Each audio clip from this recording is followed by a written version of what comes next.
सत श्री अकाल। ਤੁਸੀਂ ਵੇਖ ਰਹੇ ਹੋ ਪੰਜਾਬ ਮੇਲ USA TV। ਮੈਂ ਸੰਜੀਵ ਯਸ਼ ਖੰਨਾ ਲੈ ਕੇ ਹਾਜ਼ਰ NRI ਵਰਡ। ਭਾਰਤ ਦੇ ਵਿੱਚ NRI ਦੇ ਕੀ ਰਾਈਟਸ ਨੇ, ਕੀ ਹੱਕ ਨੇ।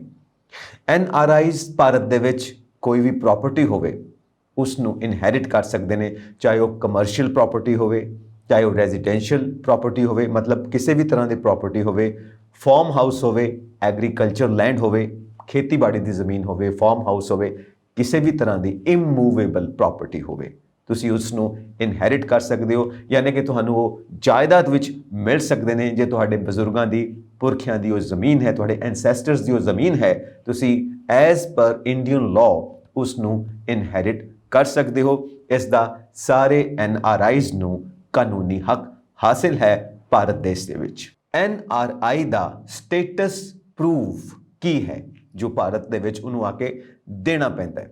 ਉਸ ਦਾ ਸਟੇਟਸ ਪ੍ਰੂਫ ਹੈ, ਸਭ ਤੋਂ ਪਹਿਲਾਂ ਤਾਂ ਉਸ ਨੂੰ ਆਪਣਾ ਹਾਊਸ ਐਡਰੈਸ, ਆਪਣਾ ਰੈਜ਼ੀਡੈਂਸ ਦਾ ਪ੍ਰੂਫ ਦੇਣਾ ਪਏਗਾ ਭਾਰਤ ਦੇ ਵਿੱਚ ਆ ਕੇ, ਜੋ ਉਹਦੀ ਇੰਪਲੋਇਮੈਂਟ ਡਿਟੇਲਸ ਨਾਲ ਜੁੜਿਆ ਹੋਵੇ, ਸਟੂਡੈਂਟ ਵੀਜ਼ਾ ਦੇ ਨਾਲ ਜੁੜਿਆ ਹੋਵੇ, ਸਟੂਡੈਂਟ ਸਟੇਟਸ ਦੇ ਨਾਲ ਜੁੜਿਆ ਹੋਵੇ, ਜਾਂ ਡਿਪੈਂਡੈਂਟ ਵੀਜ਼ਾ ਦੇ ਨਾਲ ਜੁੜਿਆ ਹੋਵੇ। ਉਸ ਨੂੰ ਉਹ ਡਿਟੇਲਸ ਦੇਣੀਆਂ ਪੈਣਗੀਆਂ, ਜਿਸ ਨੂੰ ਇੰਡੀਆ ਦੇ ਵਿੱਚ ਕੋਰਟ ਦੇ ਵਿੱਚ ਨੋਟਰੀ ਉਸ ਨੂੰ ਅਟੈਸਟ ਕਰੇਗੀ, ਜਾਂ ਬੈਂਕ ਉਹਨੂੰ ਅਟੈਸਟ ਕਰੇਗਾ, ਜਾਂ ਜੋ ਵੀ ਗਵਰਨਿੰਗ ਬਾਡੀ ਹੋਏਗੀ ਜੋ ਪ੍ਰੈਸਕ੍ਰਾਈਬਡ ਹੈ ਐਜ਼ ਪਰ ਲਾਅ, ਜਦੋਂ ਤੱਕ ਉਹਨੂੰ ਅਟੈਸਟ ਨਹੀਂ ਕਰੇਗੀ ਉਹ ਵੈਲਿਡ ਨਹੀਂ ਹੈ। ਇਸ ਕਰਕੇ ਅਟੈਸਟ ਕਰਵਾਉਣਾ ਪਏਗਾ ਤਾਂ ਕਿ ਆਪਣਾ ਰੈਜ਼ੀਡੈਂਸ ਪ੍ਰੂਫ ਔਰ ਆਪਣਾ ਸਟੇਟਸ ਪ੍ਰੂਫ ਇੰਡੀਆ ਦੇ ਵਿੱਚ ਵੈਲਿਡ ਕਰਾਰ ਦਿੱਤਾ ਜਾ ਸਕੇ ਕਿਸੇ ਵੀ NRI ਵੱਲੋਂ।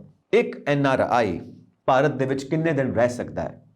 एक बड़ा पॉजिटिव साइन है कि वो 181 दिन रह सकता है, 120 दिन तो लेके 181 दिन तक रह सकता है। किसी भी फाइनेंशियल ईयर ਦੇ ਵਿੱਚ ਇਹ ਅਸੀਂ ਇਸ ਤਰ੍ਹਾਂ ਕੈਲਕੂਲੇਟ ਕਰਦੇ ਹਾਂ।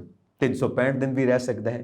ਆਉਣ ਵਾਲੇ 4 ਸਾਲਾਂ ਦੇ ਵਿੱਚ ਫ੍ਰੀਕੁਐਂਟਲੀ ਵਿਜ਼ਿਟ ਵੀ ਕਰ ਸਕਦਾ ਹੈ, ਰਹਿ ਵੀ ਸਕਦਾ ਹੈ। ਸ਼ਰਤ ਇਹ ਹੈ ਕਿ ਉਹ ਉਹਨਾਂ ਸਾਰੀਆਂ ਕੰਡੀਸ਼ਨਸ ਨੂੰ ਪੂਰੀਆਂ ਕਰੇ ਜੋ ਭਾਰਤ ਸਰਕਾਰ ਨੇ ਨਿਸ਼ਚਿਤ ਕੀਤੀਆਂ ਨੇ ਕਿਸੇ ਵੀ NRI ਵਾਸਤੇ ਜਦੋਂ ਉਹ ਭਾਰਤ ਵਿਜ਼ਿਟ ਕਰੇਗਾ ਜਾਂ ਭਾਰਤ ਦੇ ਵਿੱਚ ਸਟੇ ਵਾਸਤੇ ਪਰਮਿਸ਼ਨ ਮੰਗੇਗਾ, ਤਾਂ ਕਿ ਕਿਸੇ ਤਰ੍ਹਾਂ ਦੀ ਵੀ ਕੋਈ ਕੰਪਲਿਕੇਸ਼ਨ ਨਾ ਆਏ, ਕੋਈ ਲੀਗਲ ਇਰਰੈਗੂਲੈਰਿਟੀ ਨਾ ਆਏ, ਉਸ ਨੂੰ ਕਿਸੇ ਤਰ੍ਹਾਂ ਦੀ ਕਿਸੇ ਵੀ ਪ੍ਰੋਬਲਮ ਦਾ ਸਾਹਮਣਾ ਨਾ ਕਰਨਾ ਪਵੇ। ਇਸ ਕਰਕੇ ਕਾਨੂੰਨ ਨੂੰ ਬਰੀਕੀ ਨਾਲ ਜਾਣਨਾ ਬੇहद ਜ਼ਰੂਰੀ ਹੈ ਤਾਂ ਕਿ ਉਸ ਦੇ ਮੁਤਾਬਿਕ ਹੀ ਨੈਸੈਸਰੀ ਪਰਮਿਸ਼ਨ ਲਿੱਤੀ ਜਾ ਸਕੇ ਗਵਰਨਮੈਂਟ ਆਫ ਇੰਡੀਆ ਦੀਆਂ ਅਥਾਰਟੀਜ਼ ਵੱਲੋਂ।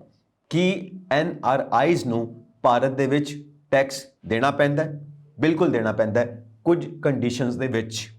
ਜੋ ਪੈਸਾ ਉਸਨੇ ਭਾਰਤ ਦੇ ਵਿੱਚ ਕਮਾਇਆ ਹੈ ਉਸ ਦੇ ਉੱਤੇ ਉਹਨੂੰ ਟੈਕਸ ਦੇਣਾ ਪਏਗਾ, ਚਾਹੇ ਉਹ ਕਿਸੇ ਬਿਜ਼ਨਸ ਦੇ ਰੂਪ ਦੇ ਵਿੱਚ ਕਮਾਇਆ ਹੈ, ਚਾਹੇ ਉਹ ਕਿਸੇ ਪ੍ਰੋਪਰਟੀ ਨੂੰ ਸੇਲ ਕਰਕੇ ਕਮਾਇਆ ਹੈ, ਕਿਸੇ ਵੀ ਰੂਪ ਦੇ ਵਿੱਚ ਕਮਾਇਆ ਹੈ, ਉਹਨੂੰ ਟੈਕਸ ਦੇਣਾ ਪਏਗਾ। ਜਿੰਨੀ ਵੀ ਉਹ ਇਨਕਮ ਜਨਰੇਟ ਕਰਦਾ ਹੈ ਭਾਰਤ ਦੇ ਅੰਦਰ, ਉਸ ਨੂੰ FCNR ਤੇ NRE ਅਕਾਊਂਟ ਦੇ ਉੱਤੇ ਕੋਈ ਵੀ ਟੈਕਸ ਨਹੀਂ ਦੇਣਾ ਪਏਗਾ, ਕਿਉਂਕਿ ਇਹ ਦੋਵੇਂ ਅਕਾਊਂਟ ਟੈਕਸ ਫ੍ਰੀ ਨੇ। ਹਾਂ, ਪਰ NRO ਅਕਾਊਂਟ ਦੇ ਉੱਤੇ ਕਿਸੇ ਵੀ NRI ਨੂੰ ਟੈਕਸ ਦੇਣਾ ਪਏਗਾ। ਸੋ ਜੋ ਭਾਰਤ ਦੇ ਇਨਕਮ ਟੈਕਸ ਡਿਪਾਰਟਮੈਂਟ ਨੇ ਰੂਲਸ ਬਣਾਏ ਨੇ, ਉਸ ਦੀ ਜਾਣਕਾਰੀ ਗਹਿਰਾਈ ਦੇ ਵਿੱਚ ਹੋਣੀ ਚਾਹੀਦੀ ਹੈ ਤਾਂ ਕਿ ਕਿਸੇ ਤਰ੍ਹਾਂ ਦੀ ਕੋਈ ਲੀਗਲ ਕੰਪਲਿਕੇਸ਼ਨ ਨਾ ਆਵੇ ਕਿਸੇ ਵੀ NRI ਨੂੰ। ਰਿਜ਼ਰਵ ਬੈਂਕ ਆਫ ਇੰਡੀਆ ਦੇ ਮੁਤਾਬਿਕ NRI ਕੌਣ ਹੁੰਦਾ ਹੈ, ਉਸ ਦੀ ਡੈਫੀਨੇਸ਼ਨ ਕੀ ਹੈ? ਰੈਗੂਲੇਸ਼ਨ 2 FEMA ਨੋਟੀਫਿਕੇਸ਼ਨ 13 ਜੋ ਕਿ ਮਈ 3, 2020 ਨੂੰ ਪਾਸ ਕੀਤਾ ਗਿਆ, ਉਸ ਦੇ ਮੁਤਾਬਿਕ ਕੋਈ ਵੀ ਇਨਸਾਨ ਜੋ ਭਾਰਤ ਵਿੱਚ ਪੈਦਾ ਹੋਇਆ ਹੈ ਪਰ ਰਹਿੰਦਾ ਵਿਦੇਸ਼ ਵਿੱਚ ਹੈ ਉਸ ਨੂੰ NRI ਮੰਨਿਆ ਜਾਏਗਾ। ਯਾਨੀ ਕਿ ਉਸ ਇਨਸਾਨ ਦਾ ਇੰਡੀਆ ਦੇ ਵਿੱਚ ਪੈਦਾ ਹੋਣਾ ਜ਼ਰੂਰੀ ਹੈ, ਔਰ ਚਾਹੇ ਉਹ ਰਹਿੰਦਾ ਕਿਤੇ ਵੀ ਹੋਵੇ ਉਸ ਨੂੰ NRI ਮੰਨਿਆ ਜਾਏਗਾ ਕਿ ਇੰਡੀਆ ਵਿੱਚ ਪੈਦਾ ਹੋਇਆ ਪਰ ਰਹਿ ਕਿਸੇ ਹੋਰ ਮੁਲਕ ਵਿੱਚ ਰਿਹਾ ਹੈ ਉਹ ਇਸ ਵੇਲੇ।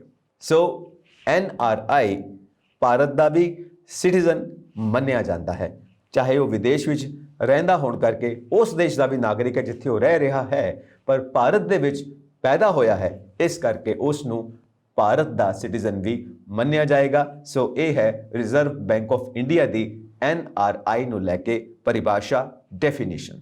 NRI ਭਾਰਤ ਦੇ ਵਿੱਚ ਕਿੰਨਾ ਪੈਸਾ ਭੇਜ ਸਕਦੇ ਨੇ? ਇਹ ਬੜਾ ਹੀ ਇੰਪੋਰਟੈਂਟ ਕੁਐਸਚਨ ਹੈ ਜੋ ਹਰੇਕ ਇਨਸਾਨ ਦੇ ਮਨ ਵਿੱਚ ਚੱਲ ਰਿਹਾ ਹੈ। NRI ਨੂੰ ਇਸ ਚੀਜ਼ ਦਾ ਬਿਲਕੁਲ ਪਤਾ ਹੋਣਾ ਚਾਹੀਦਾ ਹੈ ਕਿ ਭਾਰਤ ਦੇ ਇਨਕਮ ਟੈਕਸ ਡਿਪਾਰਟਮੈਂਟ ਨੇ ਤੇ ਮਿਨਿਸਟਰੀਜ਼ ਨੇ ਜੋ ਫਾਈਨੈਂਸ ਨੂੰ ਡੀਲ ਕਰਦੀਆਂ ਨੇ ਕੀ ਲਾਜ਼ ਬਣਾਏ ਨੇ। ਉਹ ਕੋਈ ਵੀ ਆਨਲਾਈਨ ਟ੍ਰਾਂਸਫਰ ਕਰ ਸਕਦਾ ਹੈ ਪਰ ਵਿਦ ਇਨ ਦੀ ਲਿਮਿਟਸ। ਔਰ ਇਹ ਲਿਮਿਟਸ ਕੀ ਨੇ? ਇਹ ਇੱਕ ਸੀਕ੍ਰੇਟ ਹੈ ਔਰ ਇਹ ਸੀਕ੍ਰੇਟ ਤੁਹਾਨੂੰ ਉਦੋਂ ਪਤਾ ਲੱਗਦਾ ਹੈ ਜਦੋਂ ਤੁਸੀਂ ਡੀਲ ਕਰਦੇ ਹੋ ਇਸ ਸਬਜੈਕਟ ਦੇ ਵਿੱਚ। ਬਸ ਤੁਹਾਨੂੰ ਇੰਨਾ ਦੱਸਣਾ ਜ਼ਰੂਰੀ ਹੈ ਕਿ ਤੁਹਾਨੂੰ ਇਸ ਦੀ ਸਾਰੀ ਡੀਟੇਲ ਪਤਾ ਹੋਣੀ ਚਾਹੀਦੀ ਹੈ ਕਿ ਤੁਸੀਂ ਕਿੰਨਾ ਪੈਸਾ ਟ੍ਰਾਂਸਫਰ ਕਰ ਰਹੇ ਹੋ ਆਪਣੀ ਕੰਟਰੀ ਤੋਂ ਇੰਡੀਆ ਦੇ ਵਿੱਚ। ਕਈ ਕਾਰਨ ਹੋ ਸਕਦੇ ਨੇ, ਆਪਣੇ ਪੇਰੈਂਟਸ ਨੂੰ ਭੇਜ ਸਕਦੇ ਹੋ, ਆਪਣੇ ਬੱਚਿਆਂ ਨੂੰ ਭੇਜ ਸਕਦੇ ਹੋ, ਆਪਣੇ ਕਿਸੇ ਰਿਸ਼ਤੇਦਾਰ ਨੂੰ ਭੇਜ ਸਕਦੇ ਹੋ, ਕੋਈ ਪ੍ਰਾਪਰਟੀ ਪਰਚੇਸ ਕਰ ਸਕਦੇ ਹੋ, ਕਿਸੇ ਬਿਜ਼ਨਸ ਦੇ ਵਿੱਚ ਇਨਵੈਸਟ ਕਰ ਸਕਦੇ ਹੋ। You can do a number of things, ਲੇਕਿਨ ਤੁਹਾਨੂੰ ਡਿਟੇਲ ਦਾ ਪਤਾ ਹੋਣਾ ਚਾਹੀਦਾ ਹੈ ਕਿ ਕਿਤੇ ਟੈਕਸ ਦੇਣਾ ਹੈ, ਕਿਤੇ ਕੋਈ ਕਟਿੰਗ ਹੈ, ਕਿਤੇ ਕੋਈ ਐਪਲੀਕੇਸ਼ਨ ਹੈ, ਕਿਤੇ ਕੋਈ ਪ੍ਰੋਸੈਸ ਹੈ, ਕੀ ਕੁਝ ਤੁਹਾਨੂੰ ਕਰਨਾ ਪਏਗਾ ਇਸ ਸਾਰੀ ਚੀਜ਼ ਨੂੰ ਸਕਸੈਸਫੁਲ ਬਣਾਉਣ ਵਾਸਤੇ, ਇਸ ਸਾਰੀ ਟ੍ਰਾਂਜੈਕਸ਼ਨ ਨੂੰ ਸਕਸੈਸਫੁਲ ਬਣਾਉਣ ਵਾਸਤੇ। ਇਹ ਪੂਰੀਆਂ ਡਿਟੇਲਸ ਤੁਸੀਂ ਭਾਰਤ ਦੇ ਸਰਕਾਰ ਤੋਂ ਲੈ ਸਕਦੇ ਹੋ ਤਾਂ ਕਿ ਤੁਹਾਨੂੰ ਕਿਸੇ ਤਰ੍ਹਾਂ ਦੀ ਕੋਈ ਵੀ ਕੰਪਲਿਕੇਸ਼ਨ ਨਾ ਆਏ ਜਦੋਂ ਤੁਸੀਂ ਪੈਸਾ ਇੰਡੀਆ ਦੇ ਵਿੱਚ ਟ੍ਰਾਂਸਫਰ ਕਰਨਾ ਹੈ ਉਸ ਕੰਟਰੀ ਤੋਂ ਜਿੱਥੇ ਤੁਸੀਂ ਰਹਿ ਰਹੇ ਹੋ। ਕੀ ਕੋਈ NRI ਭਾਰਤ ਦੇ ਵਿੱਚ ਪ੍ਰੋਪਰਟੀ ਖਰੀਦ ਸਕਦਾ ਹੈ? ਬਿਲਕੁਲ ਖਰੀਦ ਸਕਦਾ ਹੈ। ਕਿਸੇ ਰਿਲੇਟਿਵ ਤੋਂ ਗਿਫਟ ਵੀ ਲੈ ਸਕਦਾ ਹੈ ਜੋ ਇੰਡੀਆ ਦੇ ਵਿੱਚ ਰਹਿ ਰਿਹਾ ਹੈ, ਪ੍ਰੋਪਰਟੀ ਵੀ ਖਰੀਦ ਸਕਦਾ ਹੈ, ਪਰ ਖੇਤੀਬਾੜੀ ਦੀ ਜ਼ਮੀਨ ਨਹੀਂ ਖਰੀਦ ਸਕਦਾ। ਹਾਂ, ਖੇਤੀਬਾੜੀ ਦੀ ਜ਼ਮੀਨ ਉਹ ਇਨਹੈਰਿਟ ਜ਼ਰੂਰ ਕਰ ਸਕਦਾ ਹੈ। ਜੋ ਉਹਦੇ ਫੋਰਫਾਦਰਸ ਦੀ ਜ਼ਮੀਨ ਭਾਰਤ ਦੇ ਵਿੱਚ ਹੈ ਉਸ ਨੂੰ ਉਹ ਜ਼ਰੂਰ ਹਾਸਿਲ ਕਰ ਸਕਦਾ ਹੈ ਇਨਹੈਰੀਟੈਂਸ ਦੇ ਵਿੱਚ, ਪਰ ਕੋਈ ਪਰਚੇਜ਼ ਨਹੀਂ ਕਰ ਸਕਦਾ ਐਗਰੀਕਲਚਰ ਲੈਂਡ। ਬਾਕੀ ਉਹ ਕਮਰਸ਼ੀਅਲ ਪ੍ਰਾਪਰਟੀ, ਰੈਜ਼ੀਡੈਂਸ਼ੀਅਲ ਪ੍ਰਾਪਰਟੀ ਖਰੀਦ ਵੀ ਸਕਦਾ ਹੈ ਤੇ ਗਿਫਟ ਦੇ ਰੂਪ ਦੇ ਵਿੱਚ ਆਪਣੇ ਕਿਸੇ ਦੋਸਤ ਤੋਂ, ਆਪਣੇ ਕਿਸੇ ਰਿਲੇਟਿਵ ਤੋਂ, ਕਿਸੇ ਰਿਸ਼ਤੇਦਾਰ ਤੋਂ ਲੈ ਵੀ ਸਕਦਾ ਹੈ। ਸੋ ਇਹਦੇ ਵਾਸਤੇ ਲਾਅ ਬਿਲਕੁਲ ਕਲੀਅਰ ਹੈ ਔਰ ਤੁਹਾਨੂੰ ਇਸ ਦੀ ਪੂਰੀ ਜਾਣਕਾਰੀ ਹੋਣੀ ਚਾਹੀਦੀ ਹੈ ਜਦੋਂ ਤੁਸੀਂ ਪ੍ਰਾਪਰਟੀ ਦੇ ਵਿੱਚ ਡੀਲ ਕਰਦੇ ਹੋ ਭਾਰਤ ਦੇ ਵਿੱਚ ਕਿ ਕਿਸ ਤਰ੍ਹਾਂ ਪ੍ਰਾਪਰਟੀ ਖਰੀਦਣੀ ਹੈ ਤੇ ਕਿਸ ਤਰ੍ਹਾਂ ਪ੍ਰਾਪਰਟੀ ਵੇਚਣੀ ਹੈ। ਜੋ ਪ੍ਰਾਪਰਟੀ ਦੀ ਕੀਮਤ ਵਧੇਗੀ, ਜਿੰਨਾ ਤੁਹਾਨੂੰ ਪ੍ਰੋਫਿਟ ਹੋਏਗਾ, ਉਸ ਦੇ ਟੈਕਸ ਦੀ ਕੀ ਰੇਸ਼ੋ ਹੈ, ਕੀ ਪਰਸੈਂਟੇਜ ਹੈ, ਤੁਹਾਨੂੰ ਹਰ ਚੀਜ਼ ਦੀ ਨੌਲੇਜ ਹੋਣੀ ਚਾਹੀਦੀ ਹੈ ਜਦੋਂ ਵੀ ਤੁਸੀਂ ਪ੍ਰਾਪਰਟੀ ਦੇ ਵਿੱਚ ਡੀਲ ਕਰੋ, ਚਾਹੇ ਉਹ ਰੈਜ਼ੀਡੈਂਸ਼ੀਅਲ ਹੈ, ਚਾਹੇ ਉਹ ਕਮਰਸ਼ੀਅਲ ਹੈ। ਪਰ ਪੂਰਾ ਗਿਆਨ ਹੋਏਗਾ, ਪੂਰੀ ਨੌਲੇਜ ਹੋਏਗੀ ਤਾਂ ਤੁਸੀਂ ਕਿਸੇ ਵੀ ਕੰਪਲਿਕੇਸ਼ਨ ਤੋਂ ਬਚ ਸਕਦੇ ਹੋ। ਕੀ ਕੋਈ NRI ਭਾਰਤ ਦੇ ਵਿੱਚ ਆ ਕੇ ਆਧਾਰ ਕਾਰਡ ਹਾਸਿਲ ਕਰ ਸਕਦਾ ਹੈ? ਬਿਲਕੁਲ ਕਰ ਸਕਦਾ ਹੈ। ਜ਼ਰੂਰੀ ਹੈ ਉਸ ਦਾ ਪਾਸਪੋਰਟ ਉਸ ਦੇ ਕੋਲ ਹੋਣਾ ਚਾਹੀਦਾ ਹੈ ਐਜ਼ ਪ੍ਰੂਫ, ਔਰ ਭਾਰਤ ਵਿੱਚ ਆ ਕੇ ਉਹ ਸਾਰਾ ਪ੍ਰੋਸੈਸ ਫੋਲੋ ਕਰਕੇ ਆਧਾਰ ਕਾਰਡ ਹਾਸਿਲ ਕਰ ਸਕਦਾ ਹੈ as a citizen of India. ਜੇ ਕੋਈ ਲੜਕੀ ਭਾਰਤ ਦੀ ਹੈ, ਉਸ ਦਾ ਪਤੀ ਵਿਦੇਸ਼ੀ ਹੈ, ਤਾਂ ਉਹ ਵੀ ਆਪਣੀ ਵਾਈਫ ਦੇ ਥਰੂ ਆਧਾਰ ਕਾਰਡ ਹਾਸਿਲ ਕਰ ਸਕਦਾ ਹੈ।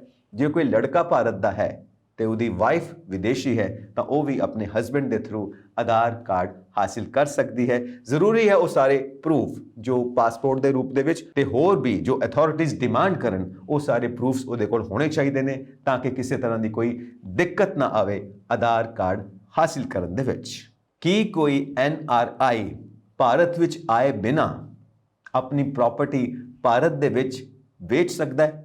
ਬਿਲਕੁਲ ਵੇਚ ਸਕਦਾ ਹੈ, ਪਰ ਉਸ ਦੇ ਵਾਸਤੇ ਜ਼ਰੂਰੀ ਹੈ ਕਿ reserve bank of India the permission ਲਿੱਤੀ ਜਾਵੇ ਤੇ ਸ਼ਰਤ ਇਹ ਹੈ ਕਿ ਉਹ ਜੇ ਪ੍ਰਾਪਰਟੀ ਵੇਚੇਗਾ ਤਾਂ ਕਿਸੇ ਭਾਰਤ ਦੇ ਨਾਗਰਿਕ ਨੂੰ ਵੇਚੇਗਾ। ਇਹ ਨਹੀਂ ਕਿ ਉਹ ਖੁਦ ਕਿਸੇ ਦੇਸ਼ 'ਚ ਰਹਿ ਰਿਹਾ ਹੈ ਤੇ ਕਿਸੇ ਹੋਰ ਦੇਸ਼ ਦੇ ਨਾਗਰਿਕ ਨੂੰ, ਉਹ ਕਿਸੇ ਫੋਰਨਰ ਨੂੰ ਉਹ ਪ੍ਰਾਪਰਟੀ ਵੇਚ ਦੇਵੇ। ਇਹ ਨਹੀਂ ਹੋ ਸਕਦਾ। ਉਹ ਕਿਸੇ ਫੋਰਨਰ ਨੂੰ, ਕਿਸੇ ਹੋਰ ਦੇਸ਼ ਦੇ ਨਾਗਰਿਕ ਨੂੰ, ਸਿਟੀਜ਼ਨ ਨੂੰ ਨਹੀਂ ਵੇਚ ਸਕਦਾ ਪ੍ਰਾਪਰਟੀ ਜੋ ਭਾਰਤ ਦੇ ਵਿੱਚ ਹੈ।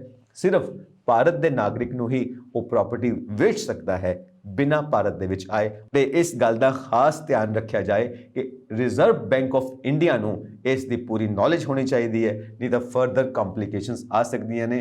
RBI ਦੀ ਨੌਲੇਜ ਤੋਂ ਬਿਨਾਂ, ਪਰਮਿਸ਼ਨ ਤੋਂ ਬਿਨਾਂ ਯੂ ਕੈਨ ਨਾਟ ਡੀਲ ਇਨ ਸੱਚ ਅ ਬਿਜ਼ਨਸ। ਇਸ ਕਰਕੇ ਬਹੁਤ ਜ਼ਿਆਦਾ ਜ਼ਰੂਰੀ ਹੈ ਕਿ ਤੁਹਾਨੂੰ ਇਹਨਾਂ ਨਿਯਮਾਂ ਦਾ, ਇਹਨਾਂ ਰੂਲਸ ਦਾ ਪੂਰਾ ਪਤਾ ਹੋਣਾ ਚਾਹੀਦਾ ਹੈ।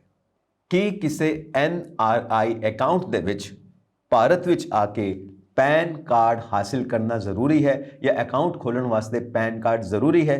ਬਿਲਕੁਲ ਨਹੀਂ। ਤੁਸੀਂ ਬਿਨਾਂ ਪੈਨ ਕਾਰਡ ਤੋਂ ਭਾਰਤ ਦੇ ਵਿੱਚ NRI ਅਕਾਊਂਟ ਖੋਲ੍ਹ ਸਕਦੇ ਹੋ, ਪਰ ਦਿੱਕਤ ਉੱਥੇ ਆਏਗੀ ਜਿੱਥੇ ਤੁਸੀਂ ਉਸ ਅਕਾਊਂਟ ਦੇ ਜ਼ਰੀਏ ਕੋਈ ਬਿਜ਼ਨਸ ਕਰਨਾ ਚਾਹੁੰਦੇ ਹੋ, ਕੋਈ ਡੀਲ ਕਰਨਾ ਚਾਹੁੰਦੇ ਹੋ, ਕਿਸੇ ਵੀ ਤਰ੍ਹਾਂ ਦਾ ਕੋਈ ਪ੍ਰੋਫਿਟ ਲੈਣਾ ਚਾਹੁੰਦੇ ਹੋ, ਜਦੋਂ ਵੀ ਕੋਈ ਪੇਮੈਂਟਸ ਕਰਨਾ ਚਾਹੁੰਦੇ ਹੋ, ਕਿਸੇ ਵੀ ਬਿਜ਼ਨਸ ਦੇ ਵਿੱਚ ਕੋਈ ਇਨਵੈਸਟਮੈਂਟ ਕਰਨਾ ਚਾਹੁੰਦੇ ਹੋ, ਤਾਂ ਉਸ ਵੇਲੇ ਤੁਹਾਨੂੰ ਪੈਨ ਕਾਰਡ ਜ਼ਰੂਰੀ ਹੋ ਜਾਂਦਾ ਹੈ। ਇਸ ਕਰਕੇ NRI ਅਕਾਊਂਟ ਖੋਲ੍ਹਣ ਵਾਸਤੇ ਪੈਨ ਕਾਰਡ ਨਹੀਂ ਚਾਹੀਦਾ।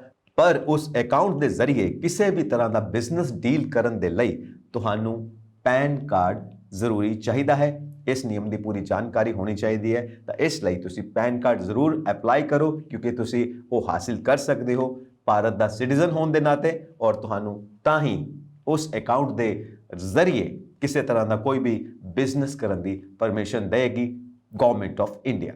ਕੋਈ ਵੀ NRI ਭਾਰਤ ਵਿੱਚ ਆ ਕੇ NRI ਪੈਨ ਕਾਰਡ ਕਿਵੇਂ ਹਾਸਿਲ ਕਰ ਸਕਦਾ ਹੈ? NRI ਪੈਨ ਕਾਰਡ ਤੇ ਪੈਨ ਕਾਰਡ ਇੱਕੋ ਹੀ ਚੀਜ਼ ਹੈ, ਸਿਰਫ NRI ਹੋਣ ਕਰਕੇ ਉਸ ਨਾਲ NRI ਸ਼ਬਦ ਨੂੰ ਜੋੜ ਦਿੱਤਾ ਗਿਆ ਹੈ। ਪ੍ਰੋਸੀਜਰ ਉਹੀ ਹੈ ਜੋ ਪੈਨ ਕਾਰਡ ਹਾਸਿਲ ਕਰਨ ਦਾ ਪ੍ਰੋਸੀਜਰ ਹੈ, ਉਹੀ ਪ੍ਰੋਸੀਜਰ ਹੈ NRI ਪੈਨ ਕਾਰਡ ਹਾਸਿਲ ਕਰਨ ਦਾ, ਔਰ ਦੋਵਾਂ ਦੇ ਉੱਤੇ ਉਹੀ ਸ਼ਰਤਾਂ ਉਹੀ ਨਿਯਮ ਲਾਗੂ ਹੁੰਦੇ ਨੇ। ਬਸ ਤੁਸੀਂ ਪ੍ਰੂਫ ਦੇਣਾ ਹੈ ਆਪਣੇ ਪਾਸਪੋਰਟ ਦੇ ਜ਼ਰੀਏ, ਆਪਣਾ ਰੈਜ਼ੀਡੈਂਸ਼ੀਅਲ ਪ੍ਰੂਫ ਦੇਣਾ ਹੈ ਜਿਸ ਕੰਟਰੀ ਤੋਂ ਤੁਸੀਂ ਹੋ, ਜੋ ਵੀ ਗਵਰਨਮੈਂਟ ਤੁਹਾਡੇ ਕੋਲੋਂ ਡਿਮਾਂਡ ਕਰਦੀ ਹੈ ਉਹ ਸਾਰੇ ਪ੍ਰੂਫਸ ਤੁਸੀਂ ਦੇ ਕੇ ਆਪਣਾ ਪੈਨ ਕਾਰਡ ਜਾਂ ਫਿਰ NRI ਪੈਨ ਕਾਰਡ ਹਾਸਿਲ ਕਰ ਸਕਦੇ ਹੋ, ਤਾਂ ਕਿ ਕਿਸੇ ਵੀ ਤਰ੍ਹਾਂ ਦੀ ਮਨੀ ਡੀਲਿੰਗ ਦੇ ਵਿੱਚ, ਆਪਣੇ ਅਕਾਊਂਟਸ ਦੇ ਵਿੱਚ ਕਿਸੇ ਵੀ ਤਰ੍ਹਾਂ ਦੀ ਤੁਹਾਨੂੰ ਕੋਈ ਸਮੱਸਿਆ ਨਾ ਆਵੇ। ਫਾਈਨੈਂਸ਼ੀਅਲ ਪ੍ਰੋਬਲਮ ਜੋ ਹੈ ਉਹ ਪੂਰੀ ਲਾਈਫ ਨੂੰ ਡਿਸਟਰਬ ਕਰ ਸਕਦੀਆਂ ਨੇ। ਇਸ ਕਰਕੇ ਇਹਨਾਂ ਪ੍ਰੋਬਲਮਸ ਤੋਂ ਬਚਣ ਲਈ ਤੁਹਾਨੂੰ ਹਰ ਕਾਨੂੰਨ ਦੀ ਡਿਟੇਲ ਵਿੱਚ ਜਾਣਕਾਰੀ ਹੋਣੀ ਜ਼ਰੂਰੀ ਹੈ। ਕੀ ਕੋਈ NRI ਭਾਰਤ ਦੇ ਵਿੱਚ ਆ ਕੇ ਕੋਈ ਕਾਰ, ਮੋਟਰਸਾਈਕਲ ਖਰੀਦ ਸਕਦਾ ਹੈ?